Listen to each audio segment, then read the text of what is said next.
Umkhosi wesikhumbuzo Sempi Yase Sandlwana Enquthu ozokuba ngoMsombuluko uzogxila emkhulekweni wokuthula nozinzo endlunkulu kanye nezingqinamba ezihlasele isifundazwe iKwaZulu Natal. Umkhosi uhlelwe umasipala waseMzinyathi kanti uzobandakanya indlunkulu, abaholi bezenkolo, amakhosi nezinduna kanye nomphakathi. Impi Yase Sandlwana yenzeka mhla zingama-22 kuMasingana ngonyaka we-1879.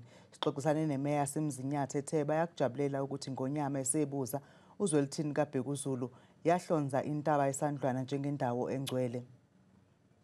Ukugcina kwesilo laphana safika isilo sazobeka izimbali.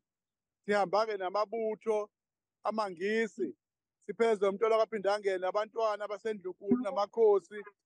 Kwathi ngalolu suku lomhla ka-22 kwafanele kuba-ke kushayisana izinto, isilo sikodwa sibeke izimbali lapha emalibeni ahlanganisa bonke abamhlophe nabansundu abampisholo abeyingxenye yempi Yase Sandlwana. Namhlanje-ke sibuyela khona-ke futhi umsombuluko wethu owu-22 qondana kabi njengoba kuyaziwa ukuthi abantu abaningi basuke bengakwazi ukuba bahambe ngabavumeli.